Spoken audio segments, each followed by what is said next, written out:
Chapter number 6, आम लोगों के दरमियान। सिद्धार्थ ताजिर कामास्वामी से मिलने गया और उसे एक आलीशान हवेली में ले जाया गया। नौकरों ने उसे कीमती पर्दों के बीच से गुजार कर एक कमरे में पहुंचाया, जहां वो घर के मालिक के आने का इंतजार करने लगा। कामास्वामी एक तेज चालाक आदमी, जिसके बाल बहुत हद तक सफेद हो चुके थे, आंखों में होशियारी और एहतियात झलकती थी और होंठ लालच से भरे हुए थे। मालिक और मेहमान ने दोस्ताना सलाम का तबादला किया। मुझे बताया गया है, ताजर ने आगाज किया, कि तुम बरहमन हो, एक तालीम याफ्ता आदमी हो, मगर अब तुम चाहते हो कि किसी ताजर की खिदमत इख्तियार करो। क्या कोई सख्ती तुम पर आ पड़ी है बरहमन, जो तुम्हें इस ओहदे की तलाश में ले आई है? नहीं, सिद्धार्थ बोला, मुझ पर कोई सख्ती नहीं आई। दरअसल मैंने कभी कोई सख्ती झेली ही नहीं। जान लो कि मैं तुम्हारे पास सन्यासियों से आया हूँ, जिनके साथ मैंने बड़ा लंबा वक्त गुजारा है। अगर तुम सन्यासियों के पास से आए हो तो तुम सख्ती का शिकार कैसे ना हुए? क्या सन्यासी बिल्कुल बेसरो सामानी की हालत में नहीं जीते? सामान मेरे पास बिल्कुल नहीं है, सिद्धार्थ बोला। अगर आपका मतलब ये है तो हाँ, मेरे पास कुछ भी नहीं, लेकिन ये मेरी अपनी मर्जी से है, इसलिए ये सख्ती नहीं है। मगर जब कुछ नहीं है तो आखिर तुम गुजारा कैसे करोगे? इस सवाल पर तो मैंने कभी गौर ही नहीं किया हुजूर। मैं पिछले 3 बरस से बेसरो सामानी में जी रहा हूँ और कभी सोचा ही नहीं कि गुजारा किस पर है। तो फिर तुम दूसरों के सामान पर जीते रहे? यकीनन ऐसा ही है, मगर एक ताजिर भी तो दूसरों की दौलत से जीता है। खूब कहा, मगर वो दूसरों से यूं ही नहीं ले लेता, बदले में अपना माल देता है। यकीनन यही दुरुस्त मालूम होता है। हर कोई देता है, हर कोई लेता है, यही जिंदगी है। लेकिन अगर इजाजत हो तो पूछूं, जब तुम्हारे पास कुछ नहीं है तो तुम क्या दे सकते हो? हर कोई वही देता है जो उसके पास हो। सिपाही ताकत देता है, ताजिर अपना माल देता है, उस्ताद अपना इल्म देता है, किसान चावल देता है, माहीगीर मछली देता है। यकीनन, तो फिर तुम्हारे पास क्या है देने के लिए? तुमने क्या सीखा है? तुम्हारी सलाहियतें क्या हैं? मैं सोच सकता हूँ, मैं इंतज़ार कर सकता हूँ, मैं रोज़ा रख सकता हूँ। क्या बस यही कुछ है? मुझे यकीन है कि यही है। और इन बातों का क्या फ़ायदा? मसलन रोज़ा रखने का क्या मकसद, क्या फ़ायदा? ये बहुत आला चीज़ है हुजूर। अगर किसी के पास खाने को कुछ ना हो तो रोज़ा रखना सबसे दानिशमंदाना अमल है। मिसाल के तौर पर, अगर सिद्धार्थ ने रोज़ा रखना ना सीखा होता तो उसे फ़ौरन ही कोई खिदमत इख्तियार करना पड़ती, चाहे वो आपके पास हो या कहीं और, क्योंकि भूख उसे मजबूर करती। लेकिन सिद्धार्थ सुकून से इंतज़ार कर सकता है। वो न बेसब्री जानता है, न कोई फौरी तंगी भूख उसे देर तक घेर सकती है, और ये उसे सिर्फ हंसाने लगती है। यही है रोज़े की अफादियत हुजूर। तुम दुरुस्त कहते हो सन्यासी, ज़रा ठहरो। कामास्वामी बाहर गया और एक तुमार लेकर वापस आया, जो उसने अपने मेहमान को थमा दिया।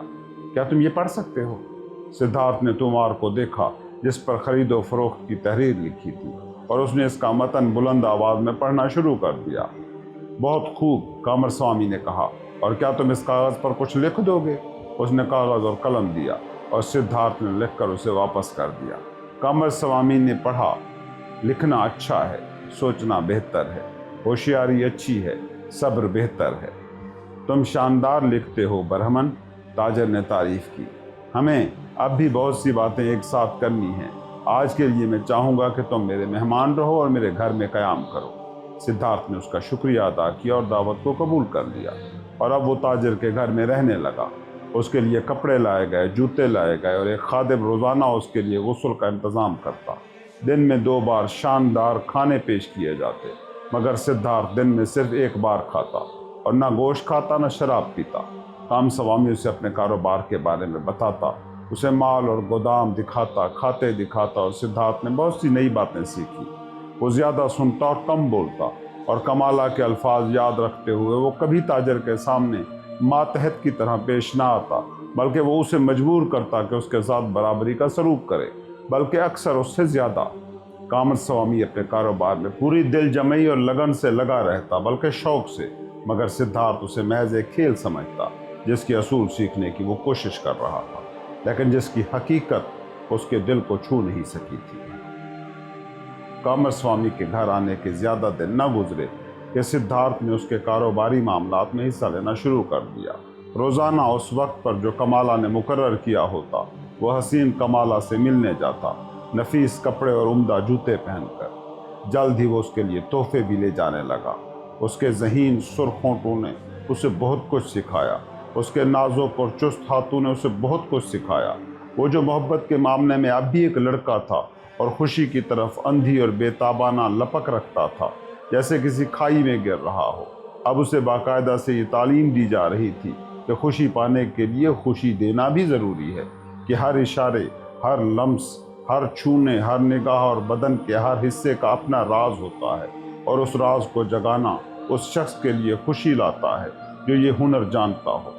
उसने उसे ये सिखाया कि मोहब्बत मनाने के बाद आशिक और माशूक एक दूसरे से जुदा नहीं होते जब तक कि दोनों ने एक दूसरे को सराह ना लिया हो। दोनों इतने ही फातेह हों जितने मगलूब, ताकि न कोई ज़्यादती का शिकार हो और न किसी को बोझ या उकताहट महसूस हो। वो उन हसीन ज़हीन फ़नकारा के साथ शानदार औकात गुजारता। वो उसका शागिर्द, उसका महबूब, उसका दोस्त बन गया। जिस ज़िंदगी का वो अब हिस्सा था, उसकी असल कदर मानी कमाला के साथ थे, कामस्वामी के कारोबारी मामलात में नहीं। ताजिर ने उस पर अहम खतूत और मुआहदे लिखने की जिम्मेदारी डाली और आहिस्ता आहिस्ता ये आदत बना ली कि तमाम ज़रूरी मामलात पर उससे मशवरा करें। जल्द ही उसने देख लिया कि अगरचे सिद्धार्थ को चावल और ओन, जहाज़ रानी और तिजारत के बारे में कम इल्म है, मगर उसकी फितरी सूझबूझ अच्छी थी और वो उसे, ताजिर को, ठंडे दिलो दिमाग और सुकून में दूसरों को सुनने और परखने के फ़न में बहुत आगे था। ये बरहमन, उसने एक दोस्त से कहा था, एक सच्चा ताजिर नहीं है और न कभी ये होगा। हमारे सौदों में इसका दिल कभी लगन से शरीक नहीं होता, मगर इसके पास वो राज है जिन्हें कामयाबी खुद ब खुद हासिल हो जाती है। चाहे वो खुशनसीबी के सितारे के नीचे पैदा हुआ हो, चाहे ये जादू हो, चाहे ये उसने सन्यासियों के साथ रहकर सीखा हो। वो तो बस यूं लगता है जैसे खेल खेल रहा है। लेन देन उस पर कभी असर नहीं डालते। वो कभी उनका गुलाम नहीं बनता, न नाकामी से डरता है, न नुकसान पर फिक्रमंद होता है। उस दोस्त ने ताजिर को मशवरा दिया, जो सौदे वो तुम्हारे लिए तय करे उनमें मुनाफे का तीसरा हिस्सा उसे दो, मगर जब नुकसान हो तो उसे भी उतना ही हिस्सा बर्दाश्त करने दो, यानी वो ज़्यादा मेहनती होगा। कामस्वामी ने यह मशवरा मान लिया, लेकिन सिद्धार्थ पर इसका कुछ भी असर ना हुआ। जब मुनाफा होता वो सुकून से अपना तीसरा हिस्सा कबूल कर लेता, जब नुकसान होता तो वो हंस कर कहता, अरे देखो इस बार बहुत बुरा हुआ। वाकई यही लगता था कि कारोबारी बातें उसे दिलचस्पी नहीं देती थी। एक बार वो एक गाँव गया था कि बड़ी मिकदार में चावल खरीदे, मगर जब वो पहुंचा तो चावल पहले ही किसी और ताजिर को बेच दिए गए थे। फिर भी सिद्धार्थ कई देर उस गाँव में रुका रहा। उसने किसानों के लिए दावत का एहतमाम किया, बच्चों में तांबे के सिक्के बांटे, एक शादी में शरीक हुआ और अपनी मुसाफरत से भरपूर खुशी के साथ वापस आया। कामस्वामी ने उसे डांटा कि वो फौरन वापस क्यों ना आया, उसने वक्त और पैसा बर्बाद क्यों किया। सिद्धार्थ ने जवाब में कहा, मुझे डांटो मत अजीज़ दोस्त, कभी कुछ भी डांटने से हासिल नहीं हुआ। अगर नुकसान हुआ है तो मुझे उठाने दो। मैं इस सफ़र से बहुत खुश हूँ। मैंने बहुत से मुख्तलिफ लोगों से मुलाकातें की। एक बरहमन ने मुझसे दोस्ती की, बच्चे मेरी गोद में बैठे, किसानों ने मुझे अपने खेत दिखाए और किसी ने मुझे ताजिर नहीं समझा। क्या ही खूब, कामस्वामी ने गुस्से से कहा, मगर हकीकत यह है कि तुम ताजिर ही हो, या क्या तुमने ये सफ़र सिर्फ अपनी खुशी के लिए किया था? यकीनन, सिद्धार्थ हंसा, यकीनन ये सफ़र मैंने अपनी खुशी के लिए ही किया। और क्यों करता? मैंने नए लोगों और इलाकों को जाना, मेहरबानी और एतमाद को पाया, मुझे दोस्ती मिली। देखो अजीज़ दोस्त, अगर मैं कामस्वामी होता तो ख़रीदारी नाकाम देखते ही बिगड़े हुए मूड के साथ फ़ौरन वापस लौट आता और वाकई वक्त और पैसा ज़ाय हो जाता। लेकिन जिस तरह मैं रुका रहा, मुझे कुछ खुशगवार दिन मिल गए, नई बातें सीखी, खुशियाँ उठाईं और जल्दबाजी या बदमिजाजी से न खुद को नुकसान पहुँचाया न दूसरों को। और अगर कभी मैं दोबारा उस जगह लौटूं, चाहे किसी अगली फसल खरीदने के लिए या किसी और मकसद से, तो मुझे खुशी और दोस्ती के साथ खुशामदीद कहा जाएगा और मैं अपने आप को सराहूँगा कि पहली मुलाकात पर मैंने ना उजलत दिखाई ना नाराज़गी। इसलिए खुश रहो दोस्त और ख़ुद को डांट डपट से नुकसान मत पहुँचाओ। जिस दिन तुम देखो कि ये सिद्धार्थ तुम्हें नुकसान दे रहा है, बस कह देना और सिद्धार्थ चल देगा। लेकिन उस दिन तक आओ हम एक दूसरे से मुतमईन रहते हैं। बेसूद ही ताजिर ने उसे ये बावर कराने की कोशिश की कि वो उसकी रोटी खा रहा है, मगर सिद्धार्थ कहता कि वो अपनी रोटी खाता है, बल्कि दोनों ही दूसरों की रोटी खाते हैं, मुश्तरका रोटी। सिद्धार्थ ने कभी भी कामरस्वामी की फिक्रों पर कान धरने की आमादगी न दिखाई, और कामरस्वामी की फिक्रें बेशुमार थीं। अगर कोई सौदा नाकामी की तरफ बढ़ता, अगर माल की तरसील खोई हुई मालूम होती, या अगर कोई कर्जदार अदायगी से कासिर दिखाई देता, तो कामरस्वामी कभी भी उसे ये यकीन न दिला सका कि फिक्र के अल्फाज या गुस्से का इजहार, माथे पर शिकने डालना या बेखाबी फायदा मंद हो सकती है। एक बार जब कामरस्वामी ने उसे ताना दिया कि आखिरकार उसने सब कुछ उसी से सीखा है, तो सिद्धार्थ ने जवाब में कहा, बराए करम मेरे खर्च पर ऐसे लतीफ़े न करो। तुमसे मैंने ये सीखा कि मछली की एक टोकरी कितने की आती है और कर्ज पर कितने सूद लिए जा सकते हैं। ये तुम्हारी दुनिया है, मगर सोचना मैंने तुमसे नहीं सीखा। मोहतरम कामरस्वामी, बेहतर ये होगा कि तुम ये मुझसे सीखने की कोशिश करो। हकीकत ये है कि उसका दिल कभी तिजारत में ना लगा। कारोबार अच्छा था इसलिए कि उससे उसे कमाला के लिए पैसा मिलता, बल्कि ज़रूरत से कहीं ज़्यादा मिलता। बाकी जहाँ तक बात थी सिद्धार्थ की दिलचस्पी की, उसके तजस्सुस की, वो सिर्फ उन लोगों के साथ जागता जिनके हुनर, मशागिर, फिक्रें और हिमाकतें कभी उसके लिए चांद की तरह दूर और अजनबी थी। सबके साथ बात करना, सबके साथ रहना, सबसे सीखना उसके लिए आसान था, मगर फिर भी वो बखूबी जानता था कि कुछ है जो उसे सबसे अलग करता है, और वो चीज़ उसकी सन्यासी की ज़िंदगी थी। वो देखता था कि लोग एक बचकाना या हैवानी अंदाज में जीते हैं, जिसे वो बैक वक्त पसंद भी करता था और नागवारी से भी देखता था। वो उनकी जद्दोजहद देखता, उन्हें मामूली बातों पर बुढ़ापे और दुख सहते देखता। पैसे, छोटी छोटी खुशियों और झूठी इज्जतों जैसी बातों पर वो देखता कि लोग एक दूसरे को डांटते और बुरा भला कहते हैं, बीमारियों पर आहो बुका करते हैं जिन पर एक सन्यासी तो महज मुस्कुराता है, और ऐसी महरूमियों पर कुड़ते हैं जिन्हें एक सन्यासी खातिर में लाना भी पसंद नहीं करता। जो कुछ ये लोग उसके पास लाते वो उस पर खिला रहता। कपड़े बेचने वाला ताजिर आता तो वो उसका खैर मकदम करता, कर्ज लेने वाला मकरूज आता तो वो उसे खुशामदीद कहता, एक भिखारी अपनी गुर्बत की तवील कहानी सुनाता तो वो भी बैठ के सुनता, अगरचे वो किसी भी सन्यासी से आधा भी गरीब ना होता। एक अमीर गैर मुल्की ताजर को वो उसी तरह मिलता जैसे उसे बाल बनाने वाले खादिम या गली का फल बेचने वाला जो केले बेचते वक्त चंद सिक्के उससे ज्यादा ले लेता। जब कामरस्वामी उसके पास अपनी फिक्रें रोने आता या किसी कारोबारी मामले पर उसे मलामत करता, तो वो खुश दिली और दिलचस्पी से सुनता, उसे दिलचस्प पाता, समझने की कोशिश करता, एक आध बात मान लेता जितना ज़रूरी होता, और फिर अगले शख्स की तरफ मुतवज्जे हो जाता जो उसकी तवज्जो चाहता। और बहुत से लोग उसके पास आते, कोई कारोबार करने, कोई उसे धोखा देने, कोई छुप कर उसका हाल जांचने, कोई उसकी हमदर्दी लेने, कोई उसकी नसीहत सुनने। वो नसीहत करता, हमदर्दी करता, तोहफे देता, थोड़ा सा अपने आप को धोखा खाने देता, और ये पूरा खेल जिस जुनून के साथ बाकी सब उसका पीछा कर रहे थे, उसके ख्यालात को वैसे ही घेरे रखता जैसे कभी देवताओं और ब्रह्मन ने। कभी कभार वो अपने सीने की गहराइयों में एक मध्यम दम तोड़ती हुई आवाज़ सुनता जो हल्की सी तंबीह करती, हल्की सी नौहा खानी करती, इतनी मध्यम कि वो उसे बमुश्किल सुन पाता। उस वक्त अचानक एक लम्हे के लिए उसे एहसास होता कि वो एक अजीब ज़िंदगी जी रहा है, कि जो कुछ भी वो यहाँ कर रहा है वो महज एक खेल है। और अगरचे वो खुशगवार मूड में होता और कभी कभार मुसर्रत भी महसूस करता, मगर ज़िंदगी बहरहाल उसके पास से गुजर रही थी बगैर उसे छुए।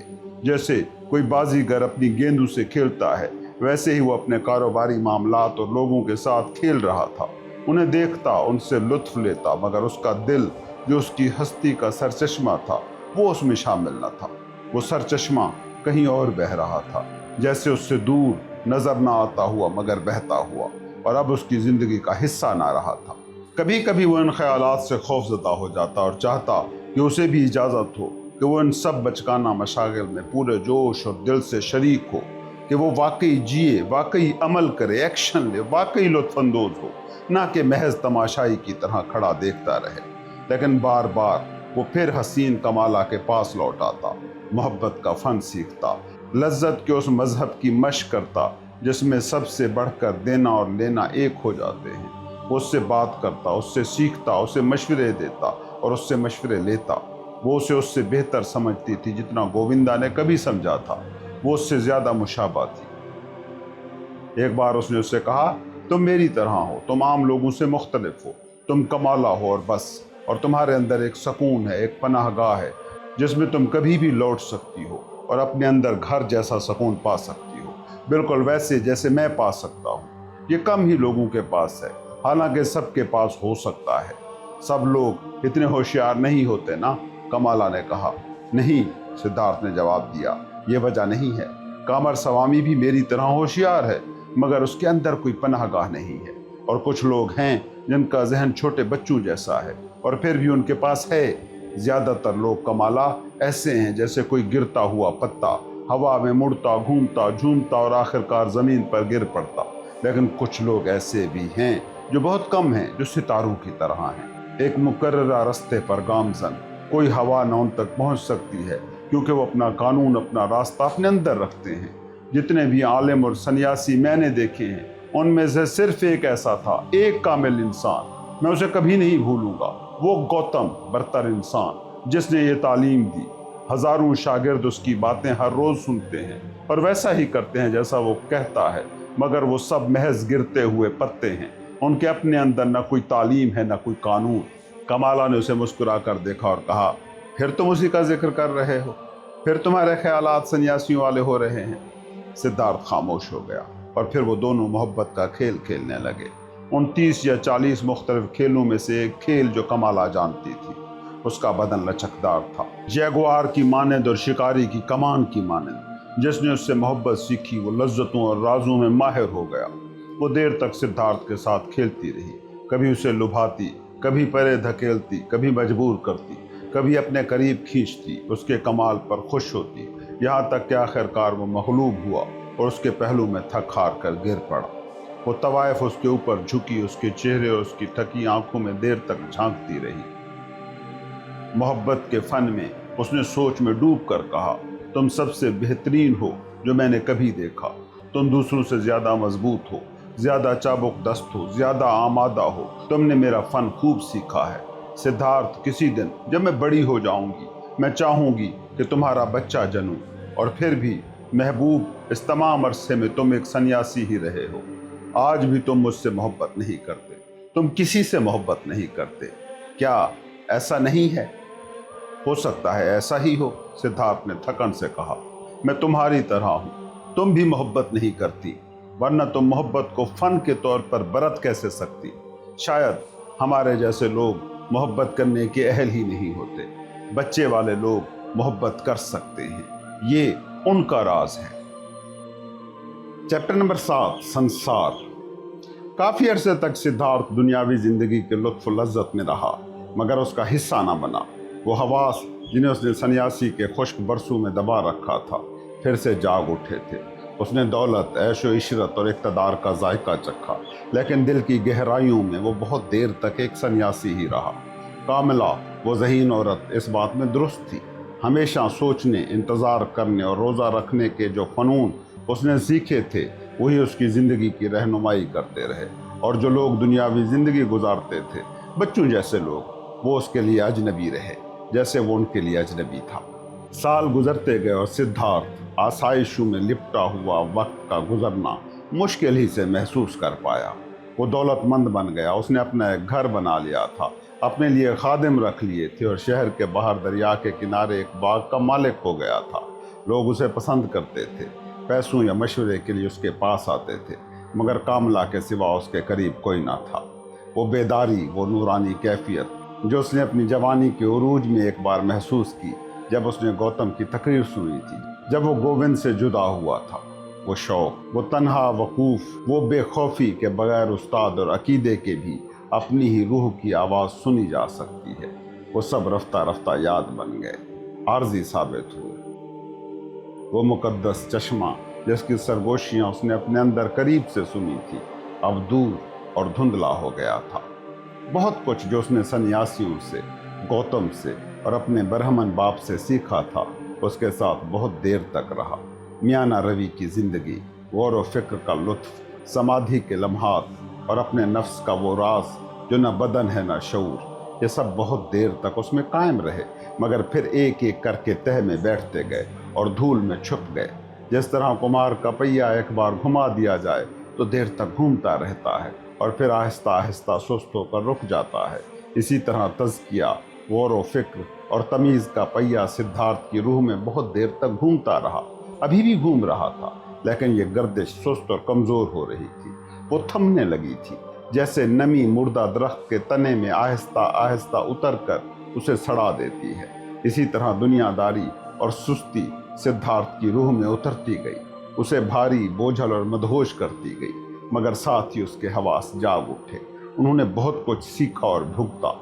सिद्धार्थ ने तिजारत करना सीखा, लोगों पर काबू पाना सीखा, औरत के साथ लज्जत पाना सीखा। उसने उम्दा कपड़े पहनने, खादमों को हुक्म देने और खुशबूदार पानी से गुस्ल करने का हुनर सीखा। उसने नफीस खाने खाना सीखे, मछली, गोश्त, मुर्गी, मिसाले और मिठाइयाँ और शराब पीना सीखा जो सुस्ती और भूल पैदा करती है। उसने जुआ खेलना, शतरंज खेलना, नाचने वालियों की महफिल में लुत्फ लेना, पालकी में उठवाए जाना और नरम बिस्तर पर सोना सीखा। लेकिन फिर भी वो खुद को दूसरों से अलग और उनसे बरतर महसूस करता रहा। उन्हें एक तरह की तहकीर के साथ देखता रहा, वही तहकीर जो एक सन्यासी हमेशा दुनियावी लोगों के लिए महसूस करता है। जब कामा समामी बीमार होता या नाराज़ होता या खुद को कमतर महसूस करता या तिजारत की उलझनों में मुब्तला हो जाता तो सिद्धार्थ हमेशा उसे तहकीर के साथ देखता। लेकिन आहिस्ता आहिस्ता फसलों और बरसातों के बदलने के साथ उसकी ये बरतरी मध्यम पड़ने लगी। अपनी बढ़ती हुई दौलत के साथ सिद्धार्थ ने खुद भी रफ्ता रफ्ता बच्चों जैसे लोगों की कुछ आदतें अपना ली।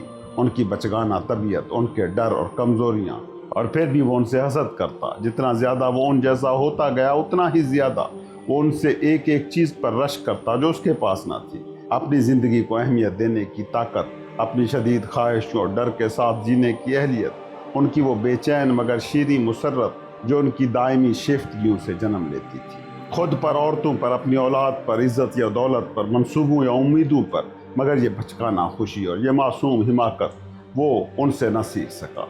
जो कुछ वो उनसे सीख रहा था वो सिर्फ वही चीज़ें थीं जिनसे वो खुद नफरत करता था। अब ये भी होने लगा था कि महफिल के बाद अगली सुबह वो देर तक बिस्तर पर पड़ा रहता, भारी और बेवकूफ़ महसूस करता। कभी ऐसा होता कि वो कामा स्वामी की परेशानियों से उकता कर बदमिजाज हो जाता, कभी ऐसा होता कि जुआ हारने पर बेतहाशा कह के लगाता। उसका चेहरा अब भी दूसरों से ज़्यादा ज़हीन और रूहानी लगता, मगर अब शाज़ व नादिर ही वो मुस्कुराता और आहिस्ता आहिस्ता वही निशानियाँ लेने लगा जो अक्सर दौलतमंदों के चेहरों पर दिखाई देती हैं: बेइत्मीनानी, कमज़ोरी, बेलुत्फ़ी, सुस्ती और सख्त दिली। रफ्ता रफ्ता वो उन्हीं बीमारियों में मुब्तला होता जा रहा था जो अमीरों की रूहों को चाटती हैं। जैसे एक दबीज़ नकाब या हल्की सी धुंध आहिस्ता आहिस्ता छा जाए, वैसे ही थकन और बोझ सिद्धार्थ पर उतरती गई, हर दिन के साथ ज़रा और गहरी, हर महीने के साथ कुछ और धुंधली और हर साल के साथ कुछ और भारी। जिस तरह एक नया लिबास वक्त के साथ पुराना हो जाता है, अपनी दिलकशी खो देता है, उस पर दाग पड़ते हैं, शिकने आती हैं, किनारे घिसने लगते हैं और जगह जगह पैबंद नजर आने लगते हैं, उसी तरह वो नई जिंदगी जो सिद्धार्थ ने गोविंदा से जुदाई के बाद शुरू की थी, सालों गुजरने के साथ पुरानी हो गई। उसकी रंगत और चमक उतर गई, उस पर शिकने और दाग जम गए और गहराई में छुपी हुई, अब कभी कभार अपना बदसूरत चेहरा दिखाने वाली मायूसी और कराहत उसमें जागने लगी। ये सिद्धार्थ को महसूस ना हुआ, उसे बस इतना मालूम हुआ कि वो रोशन और वाज़ेह अंदरूनी आवाज़ जो कभी उसके दिनों में जागी थी और मुसलसल उसका साथ देती थी, अब खामोश हो गई है। दुनिया ने उसे अपनी गिरफ्त में ले लिया था।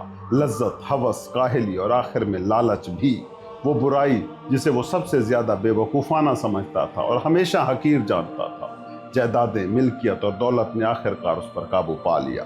ये चीज़ें अब उसके लिए खेल या मामूली बातें ना रहीं, बल्कि बेड़ियाँ और बोझ बन गई। एक अजीब और फिसलन ज़दा रास्ता सिद्धार्थ को इसके सबसे कमतर और जलील इन्हिसार तक पहुँचा आया। जुआ। जब से वो दिल से सन्यासी न रहा, उसने पैसों और कीमती चीज़ों के दाव पर लगने वाले इन खेलों को, जिन्हें वो कभी महज बच्चों जैसे लोगों की आदत समझकर हंसी में खेल लेता था, बढ़ती हुई शिद्दत और जुनून के साथ खेलना शुरू कर दिया। وہ ایک خطرناک کھلاڑی بن گیا۔ بہت کم لوگ اس کے مقابلے آنے کی ہمت کرتے کیونکہ اس کے داؤ سخت، بے پرواہ اور بڑے ہوتے تھے۔ وہ یہ کھیل دل کے کرب سے کھیلتا، ہارنا اور پیسے برباد کرنا اسے ایک تلخ خوشی دیتا، کیونکہ اس طرح وہ دولت تاجروں کے اس بت سے اپنی نفرت اور حقارت کو سب سے واضح طور پر ظاہر کرتا۔ یوں وہ بلند اور بے رحمی سے داؤ لگاتا، خود سے نفرت کرتے ہوئے، خود کا مذاق اڑاتے ہوئے وہ ہزاروں جیتتا اور ہزاروں لٹا دیتا۔ پیسہ، زیور، ایک دہی مکان، سب داؤ پر لگاتا، جیتتا، ہارتا، پھر کھیلتا۔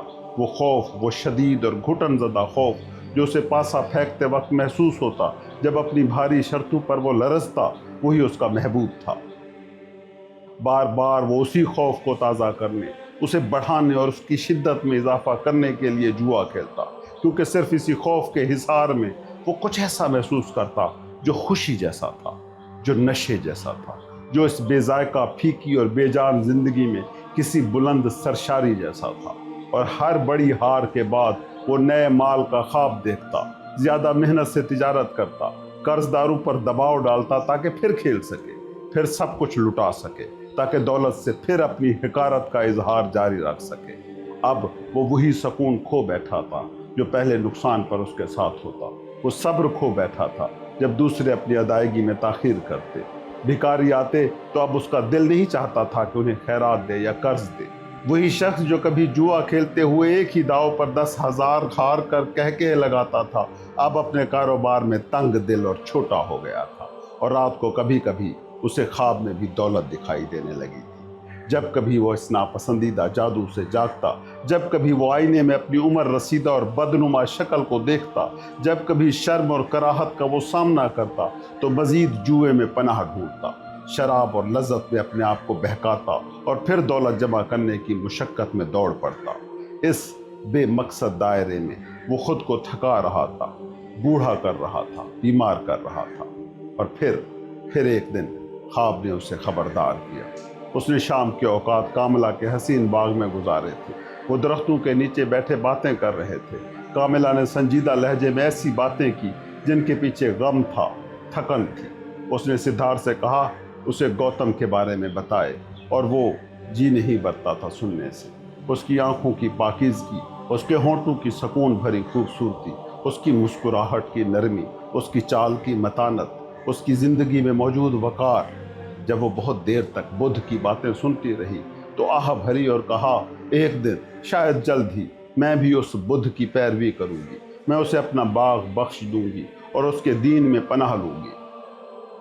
لیکن پھر اس نے سدھارتھ کو اپنے وصال میں جکڑ لیا، ایک بے قرار اور غمگین جذبے کے ساتھ، اسے کاٹتے ہوئے اور آنسوں سے تر کرتے ہوئے، جیسے اس فانی اور بے وقت لذت کا آخری قطرہ بھی نچوڑ لینا چاہتی ہوں۔ اس لمحے پہلی بار سدھارتھ کو عجیب طور پر صاف دکھائی دیا کہ لذت کتنی گہری جمی ہوئی ہے موت کے ساتھ۔ وہ کاملا کے پہلو میں لیٹا تھا، اس کا چہرہ قریب تھا، اور اس کی آنکھوں اور ہونٹوں کے کناروں کے نیچے وہ ایک انجان تحریر پڑھنے لگا، باریک لکیروں اور خاموش شکنوں سے بنی تحریر جو خزاں اور بڑھاپے کی یاد دلاتی ہے، جیسے کہ خود سدھارتھ جو ابھی 40 کے پیٹے میں تھا، اپنی سیاہ زلفوں کے درمیان کہیں کہیں سفیدی دیکھنے لگا تھا۔ کاملا کے حسین چہرے پر اب تھکن لکھی ہوئی تھی، ایک ایسی راہ کی تھکن جو کسی خوش انجام منزل کی طرف تو نہیں جاتی تھی۔ تھکن اور مرجھانے کی پہلی نشانیاں، اور ایک چھپا ہوا خوف جو ابھی زبان پر نہ آیا تھا، شاید ابھی خود اس کے شعور میں بھی نہیں ابھرا تھا۔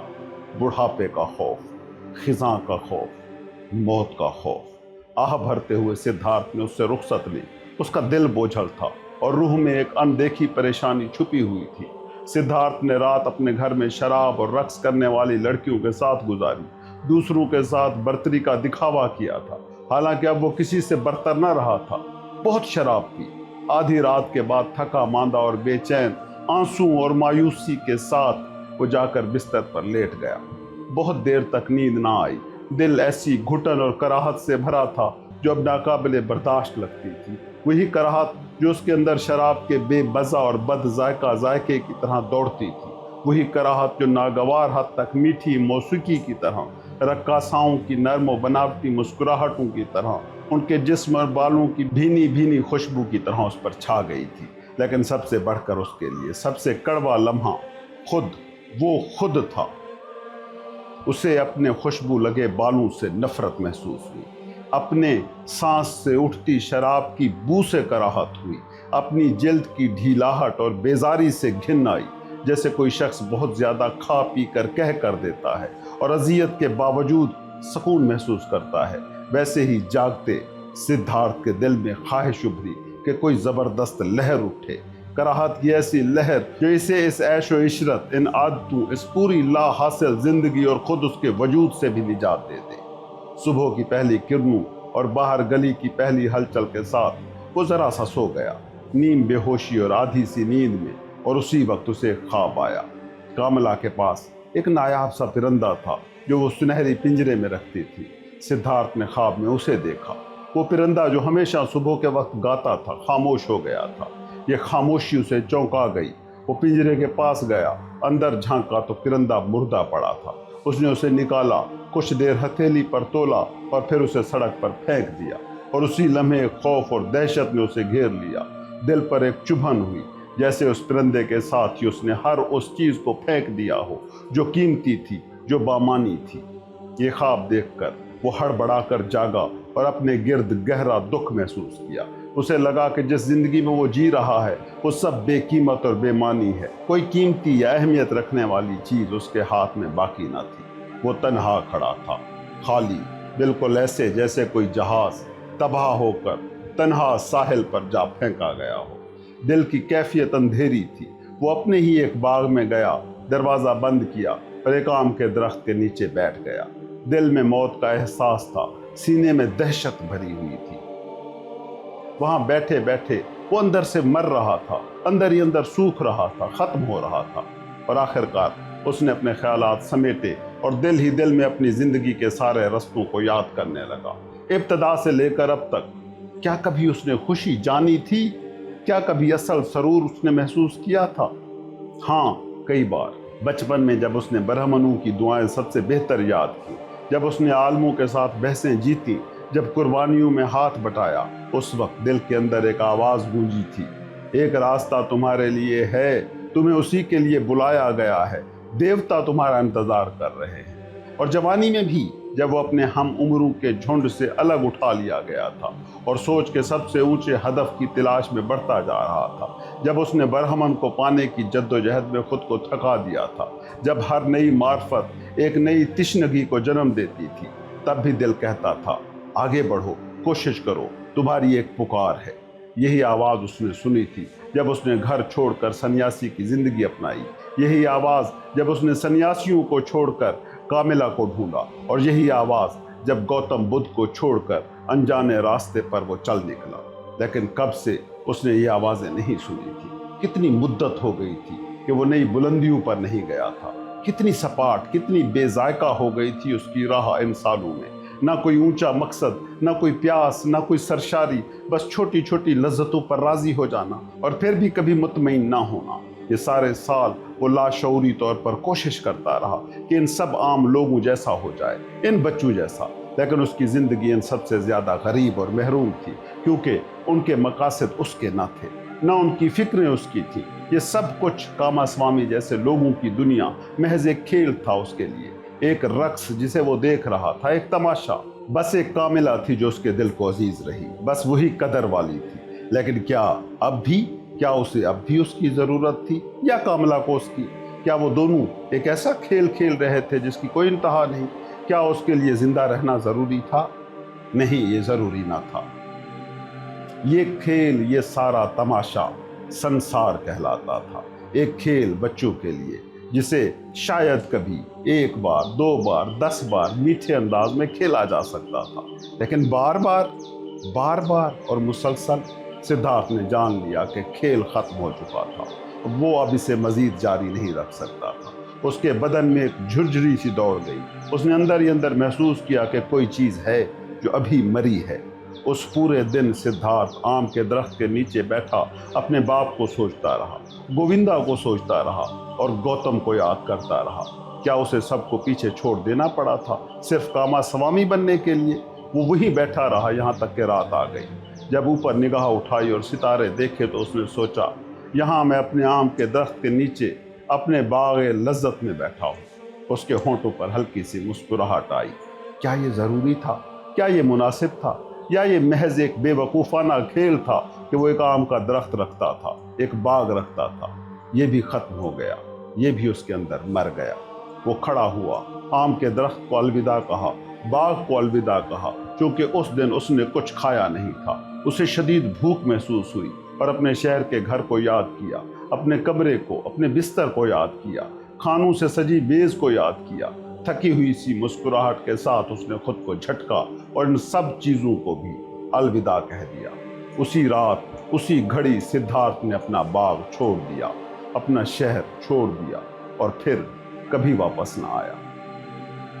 काफी अरसे तक कामास्वामी नौकर भेजता रहा कि शायद सिद्धार्थ को लुटेरे ले गए हों, मगर कमाला ने किसी को न भेजा। जब उसे पता चला कि सिद्धार्थ गायब हो गया है तो उसे कोई हैरत न हुई। क्या वो हमेशा से ये उम्मीद नहीं रखती थी? क्या वो सन्यासी न था, एक मुसाफिर जो किसी घर से बंधा न था? पिछली मुलाकात में उसने उसे पहले से भी ज़्यादा शिद्दत से यही महसूस किया था, और जुदाई के गम के बावजूद वो खुश थी कि उसने उसे अपने सीने से आखिरी बार इतनी शिद्दत से लगाया था कि वो एक आखिरी बार उसके वजूद में पूरी तरह सिरायत कर गया था। जब सिद्धार्थ के जाने की खबर कमाला को पहली बार मिली तो वो खिड़की के पास गई, जहां उसने एक नायाब परिंदा सोने के पिंजरे में कैद कर रखा था। उसने पिंजरे को खोला, परिंदा निकाला और उसे आज़ाद कर दिया। वो बहुत देर तक परिंदे को देखती रही जो आसमान में उड़ रहा था। उस दिन के बाद उसने कोई मेहमान न बुलाया और अपना घर बंद कर दिया।